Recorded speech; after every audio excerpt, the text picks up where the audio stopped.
Hi guys, how's it going?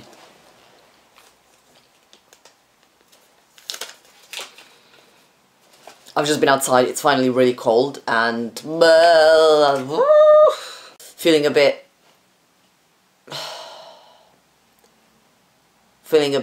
hibernation mode basically. Yes, I got my hair cut.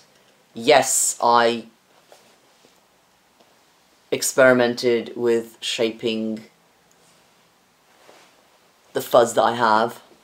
So let's go through the 6 months. Obviously 6 months is a milestone. And I got a new blood test done, and it's just a time, I got my hair cut, which was actually a coincidence, and it's just a time to take stock and look back and think, okay, what things have changed.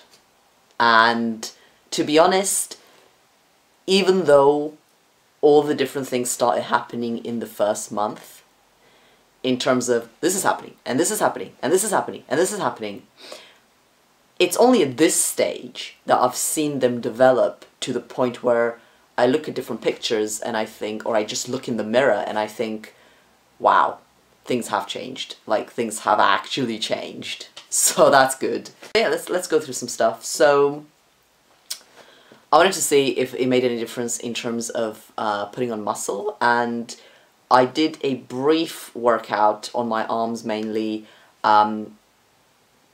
It's difficult to tell, but it did show some muscle gain. I've paused that since, because I've got a back injury that I need to take care of first. No fun, I know. I'm still getting my period, and it's still around 4 days rather than 5 days, which is what it was before. The PMS symptoms have been different. The thing is, I never got any PMS whatsoever, ever, for about 8 years at the beginning when I started getting my period. So until I was like 20 or so, I did not know what a cramp was. Like, I could not relate because I'd never had anything. There was no issue. It was just, there was nothing bad remotely related to it. And then later on I started getting cramps and thinking, oh my god, this is what it is. This is why, this is why everyone's complaining about it. And so the main PMS related symptom that I had pre-T was cramping on the first day usually. I'm not really getting that anymore. I think I got it very mild, barely noticeable the previous months. I'm definitely not getting it as bad as it was before at this stage. What I am getting more of in terms of PMS symptoms is this head nausea. Like, it's not making me not have an appetite, but it's almost like motion sickness nausea that I seem to be getting sometimes around the time of the period. I did get a new set of bloods. If you watch my month 3, you would see that after 3 months my T level was like really low, and it was really surprising because I was getting so many changes, so it was like, it didn't feel like it was too low, but in the given male range it was definitely like on the super low side. And so now 3 months after that, at 6 months, the level has gone from 5.8, so the given male reference range that I read somewhere, don't take my word for it, is between 8 and 35 or something like that. So at that point it was 5.8, which is like outside of the lowest end of that range, and now it is 32 or something like that. So it's all the way up, which is good, which means that there's no like gel absorption issues, I don't have a low level, etc, etc, etc. So that kind of alleviated my fears that I might have like a too low T issue, and also emphasized that the persistent periods is something to do with me rather than the fact that the level is too low. So that's great, that's great. Obviously with the blood test, I did do all the other blood tests, so, glucose, liver function, urea and electrolytes, lipids, blood, blood count and things like that. There's so many different things, and it's really difficult to interpret and to know what's what. So I'm not going to attempt to do that. But generally speaking, everything's fine. I'm not dying or anything. Oh, actually I am dying, and so are you. But that's for another time. Right. And the last thing that I want to talk about really, because I do want to keep it brief, is mental health and the sort of social transitioning side of it, rather than the physical stuff. So, the thing is, it's really difficult when you've lived so long, for me being 24 years,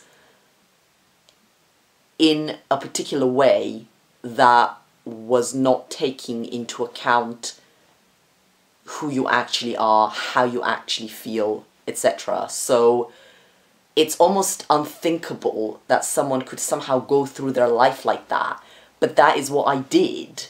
You know, you hear these stories when there's like a 60-year-old gay man and he realizes one day that he's gay and he leaves his wife, and you're like, how can you not have thought of this massive thing about your life for so long? And that's how I feel with regards to me. Obviously I'm not 60, but still 24 years is still quite a long time, especially the formative years of going through childhood, going through teenage years, being a young adult, and somehow never sort of stopping and thinking, actually, why am I feeling like this? And it's because it's so subtle, and because you don't have the language to describe it, and you're not exposed to other people who feel this, and you don't have the framework to know what is going on. But ignorance is bliss, and so during that time, I never really had to really worry about, why do I look like this? Why do I feel like this? Why do I relate to different people in these particular ways? And all these microscopic details of everyday life, and the things that are really important, and the things that are trivial. I had the benefit of just not worrying about it. The same way, you know, the 60-year-old gay man that has left his wife never had to think about homophobia, or about these things that are central to who you are, but because you're not acknowledging who you are, or because you're not even aware of who you are, you're avoiding these inconveniences. So essentially, since coming out, I've snapped myself out of this ignorance, and now I have to face all of these things. And it's kind of like all at once of, this is who I am, now people perceive me differently, I have to adjust to how people perceive me differently. It's a lot to take in. So all of that can make me so anxious in certain situations that I would have never been anxious in before, because I was just under the radar, and it was a lie, and it was toxic and oppressed, but it was under the radar. And now I feel like that's it.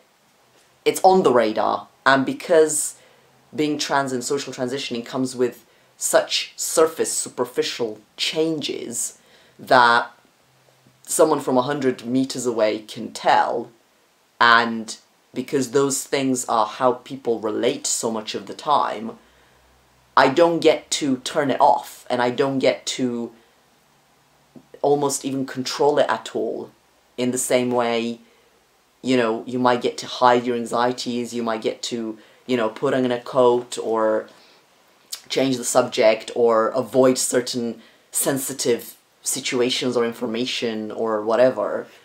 You know, you keep that to yourself, or you keep that in your family, and then you go out into the world and you don't have to worry about that. I can't do that because this is so public, and it's so physical, and it's so on the surface and on the face of it. So the smallest interactions now are a big deal.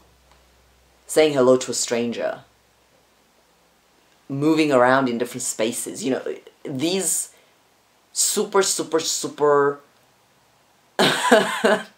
there's me looking on that wall, and my mother has put up these fake paintings of basically a naked woman, so I'm like, oh, interesting, right.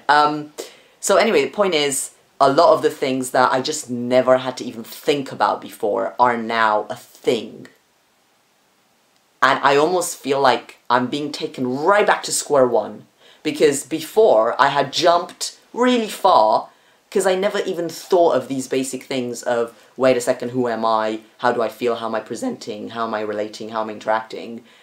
And now, having realized, oh my god, what's going on, have been propelled back to square one to answer these basic questions about myself first.